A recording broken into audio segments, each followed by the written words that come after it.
আসসালামু আলাইকুম। সবাইকে ঈদের শুভেচ্ছা। ঈদ মুবারক। আপনাদের সাথে আছি আমি সুরভি দিবা। তুর্কি সোপ অপেরা দি রিলিজ আর্তুগ্রুল এই সিরিজের দর্শকপ্রিয়তা নিয়ে নতুন করে বলার কিছু নেই। কেবল মুসলিম রাষ্ট্র নয়, আর্তুগ্রুল এর ঢেউ ছড়িয়েছে গোটা বিশ্বে। তুর্কি পরিচালক মেতিন গুনেইয়ের নির্মাণ এখন ঝড় তুলছে ইউটিউবেও। তুর্কি সংবাদ মাধ্যম ডেইলি সাবা জানিয়েছে, পাকিস্তানে ইউটিউব ব্যবহারকারীদের কাছে নতুন করে ঝড় তুলেছে আর্তুগ্রুল। আজ আমরা এই তুর্কি সিরিয়ালটি নিয়ে আলোচনা করব। प्रेसिडेंट अर्दोगान महातिर मोहम्मद और मैंने बैठ के हमने सोचा था कि हम পাকিস্তানের প্রধানমন্ত্রী ইমরান খানের নির্দেশে রাষ্ট্রীয় টেলিভিশন চ্যানেল পিটিভিতে প্রচার হয় সিরিজটির উর্দু ডাবিং। এতে হুমড়ি খেয়ে পড়ে পাক টেলিভিশন দর্শকরা। টিভিতে প্রচারের পর এ বছর রমজানের শুরুর দিন সিরিজের এপিসোডগুলো ছাড়া হয় ইউটিউব চ্যানেলে। মধ্যম রমজানেই ওই চ্যানেলটির সাবস্ক্রাইবার সংখ্যা 30 মিলিয়ন ছাড়িয়ে যায়।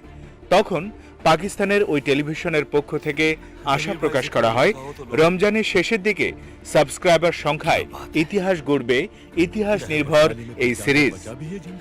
গত বছর পাকিস্তানের প্রধানমন্ত্রী ইমরান খান তুরস্ক সফরে গেলে আর্তুগ্রুল তার নজরে আসে।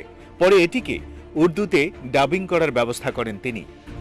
ইসলামোফোবিয়ার বিরুদ্ধে এই সিরিজটি সারা জাগানোর মতো বলেই মনে করেন পাক প্রধানমন্ত্রী। किधर? शिकार पर जा रहा हूं भाई। ये सही वक्त नहीं है शिकार पे जाने का, कल जिरगा भी है। ইমরান খান বলেন, সত্য ইতিহাস অবলম্বনে নির্মিত এই সিরিজ পিটিভিতে দেখানোর উদ্দেশ্য হল জাতিকে ইসলামী ইতিহাস সম্পর্কে জানার সুযোগ করে দেয়া। কারণ দি রিলিজ আর্তুগ্রুল ইসলামী সভ্যতা, ইতিহাস ও মুসলিম বীরদের নিপুণভাবে তুলে এনেছে। এর আগে একটি সম্মেলনে রিসেপ তাইয়েপ এরদোয়ান ও মাহাথির মোহাম্মদকে সঙ্গে নিয়ে যৌথ উদ্যোগে মুসলমানদের জন্য একটি টেলিভিশন চ্যানেল খোলার সিদ্ধান্ত হয়েছিল।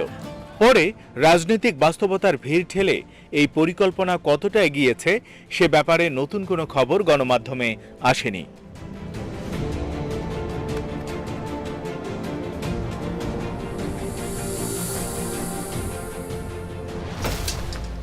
তুরস্কের প্রেসিডেন্ট রিসেপ তাইয়েব এরদোয়ান নিয়মিত পানি ঢেলে যাচ্ছে নিজের দেশের সোপ অপেরায়। তার প্রত্যক্ষ সহযোগিতায় নির্মিত হচ্ছে ইতিহাস নির্ভর অসংখ্য সিরিজ। এদের মধ্যে একটি দি রিলিজ আর্তুগ্রুল। তবে এই সিরিজটি সারা বিশ্বে এতটা সাড়া ফেলবে সেটা স্বয়ং এরদোয়ানও আন্দাজ করতে পারেনি বলে মন্তব্য করেছেন অনেক বিশ্লেষক। কি আছে এই সিরিজে, আসুন জেনে নিই। মেহমেদ বোস্তাক প্রযোজিত এই সিরিজে নায়কের ভূমিকায় অভিনয় করেছেন এনজিন আলতান দোজায়তান। তার অভিনয় দর্শককে টেনে নিয়ে যায় যাযাবরদের তাঁবুতে। বিশ্লেষকরা মনে করেন এনজিন আলতান এর অনবদ্য অভিনয় এই সিরিজকে জনপ্রিয় করতে সহায়তা করেছে। সিরিজটি বানানোর পেছনে পরিচালক মেতিন গুনেইকে সামলাতে হয়েছে বিশাল আয়োজনের ধকল। যাযাবর জীবনের চিত্র তুলে ধরতে পশ্চিমের দেশ থেকে ভাড়া করে আনতে হয়েছে দক্ষ কোরিওগ্রাফার। শুটিংয়ের সবটা সময় জুড়ে তার সঙ্গে ছিল 25টি ঘোড়া আর যাযাবর জীবনের দরকারি অন্য কিছু পশু। এইসব পশুদের চিকিৎসার জন্য নিয়োজিত ছিল পশু চিকিৎসক। এদের রাখার জন্য তৈরি করতে হয়েছিল বড়সড় একটি আস্তাবল। আবার সেই সময়ের মতো করে বানানো হয়েছিল যাযাবর জীবনের সেট। শুটিংয়ের এই মহা আয়োজন দেখতে স্পটে ঘুরতে যেতেন অনেকেই। তুর্কি সংবাদ মাধ্যম জানিয়েছে, অন্তত 25টি দেশের রাষ্ট্রপ্রধান দি রিলিজ আর্তুগ্রুল এর শুটিং দেখতে গিয়েছেন। এই শুটিং সিটে এসে আর্তুগ্রুল গাজীর সংগ্রামের ইতিহাস জেনে মুসলমান ধর্ম গ্রহণ করেছিলেন একজন। শুধু তাই নয়, টেলিভিশনের পর্দায় আর্তুগ্রুলে প্রভাবিত হয়েও মুসলমান হয়েছেন অনেকে।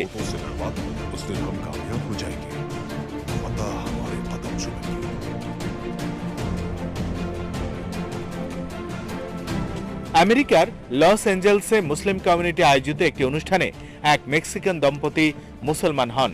এই দম্পতিকে পবিত্র কালেমা পাঠ করান দি রিলিজ আর্তুগ্রুলের চরিত্র আব্দুর রহমানের ভূমিকায় অভিনয় করা অভিনেতা জালাল আল। মুসলমান হওয়ার পর জালাল আল ওই দম্পতিকে ইংরেজি ও স্প্যানিশ ভাষায় দুটি কুরআন ও তুরস্কের পতাকা উপহার দিয়েছেন। মেক্সিকান দম্পতি নিজেদের অনুভূতি জানিয়ে বলেন, দি রিলিজ আর্তুগ্রুল দেখে ইসলাম ধর্মের প্রতি আমাদের কৌতূহল হয়। পরে বিশ্বজুড়ে তুরস্কের মানবিক কার্যক্রমে প্রভাবিত হয়ে আমরা ইসলাম গ্রহণ করার সিদ্ধান্ত নিয়েছি।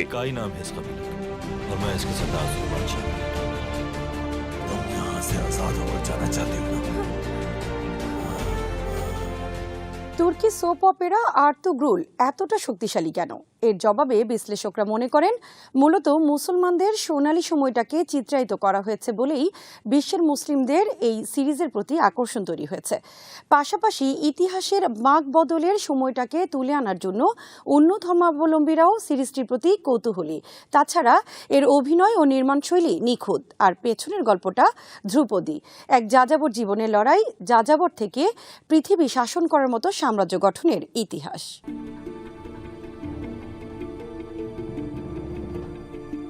যাযাবরদের জীবন অনিশ্চিত।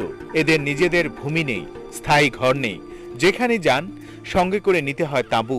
এই তাঁবুতেই এদের জীবন। একদল তাঁবুতে ঘুমোতে গেলে অন্য দলকে জেগে পাহারা দিতে হয়।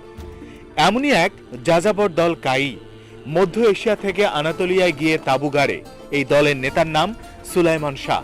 তখন আনাতোলিয়ায় ছিল সেলজুক শাসন, আর ওই এলাকায় ছিল মঙ্গলদের উৎপাত, ছিল বাইজেন্টাইন ও ক্রুসেডারদের শত্রুতা।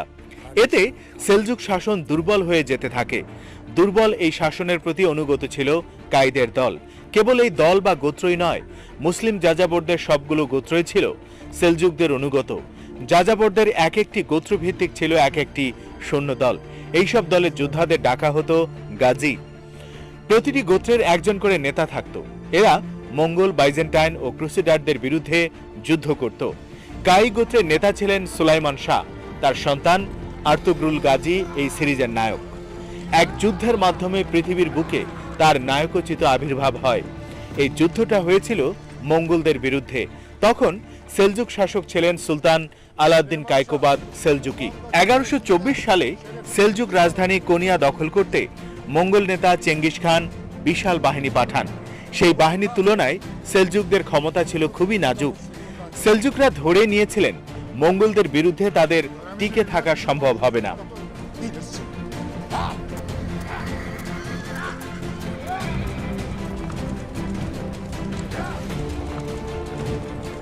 সেই অসম্ভবকে সম্ভব করতে এগিয়ে এলো কাই গোত্র। গোত্রপতি সুলাইমান শাহ তার ছেলে আর্তুগ্রুলকে পাঠালেন যুদ্ধে। আর্তুগ্রুল লড়াই করেন মুসলিম ভাইদের জন্য, সেলজুক সাম্রাজ্য টিকিয়ে রাখার জন্য। তার পক্ষে সেনা সংখ্যা ছিল মাত্র 444 জন। সেই যুদ্ধে কাই গোত্রের এই নেতার বীরত্বের কারণেই বিশাল জয় পায় সেলজুকরা। পালাতে বাধ্য হয় চেঙ্গিস খানের মঙ্গল বাহিনী।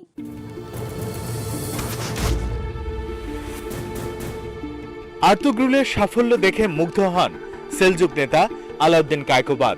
তিনি আর্তুগ্রুলকে বদরের ফেরেশতা হিসেবে অভিহিত করেন। এতেই আর্তুগ্রুলের লড়াই শেষ হয়নি। তার বীরত্বের কারণে সেলজুকরা একে একে ফিরে পেতে থাকে হারানো দুর্গ। আর্তুগ্রুলে মুগ্ধ সুলতান আলাউদ্দিন যাযাবর কাই গোত্রের জন্য আনাতোলিয়ায় সুগুতে একটি এলাকা বরাদ্দ দেন। সেই সুগুত ছিল একটি বিন্দুর মতো। পরে এই বিন্দু থেকেই তৈরি হয় সিন্ধু। অর্থাৎ সুগুত থেকেই যাত্রা শুরু করে পৃথিবীর পরাক্রমশালী রাজবংশ উসমানীয়দের শাসন। উসমানীয় সাম্রাজ্যের প্রতিষ্ঠাতা প্রথম উসমান ছিলেন সেই যাযাবর বীর আর্তুগ্রুল আর তার স্ত্রী হালিমা খাতুনের সন্তান। আর্তুগ্রুলের মৃত্যুর পর তার ছেলে উসমান বাবার আসনে বসেন। কাই গোত্র ও তাদের শাসিত সুগুত চলতে থাকে তার নেতৃত্বে। অন্যদিকে সেলজুক শাসকরা আরো দুর্বল হতে থাকে। নিজেদের মধ্যে দেখা দিতে থাকে আরো ফাটল। ধীরে ধীরে ক্ষয় হতে থাকে সাম্রাজ্য। আর্তুগ্রুলের সন্তান উসমান বুঝতে পারেন এদের দিয়ে কিছুই হবে না। শত্রুর সঙ্গে লড়াই করা তো দূরের কথা, নিজেদের ওজনই বহন করতে পারছে না এই সাম্রাজ্য। তাই সাম্রাজ্যের ক্রান্তি লগ্নে নতুন সাম্রাজ্যের ঘোষণা করেন উসমান। 1299 সালে ঘোষণা দেয়া স্বাধীন এই সাম্রাজ্যটি উসমানীয় সাম্রাজ্য নামে পরিচিত হয়। পশ্চিমাদের কাছে বিকৃত নাম অটোমান এম্পায়ার। প্রতাপশালী এই সাম্রাজ্য টিকে ছিল 1922 সাল পর্যন্ত।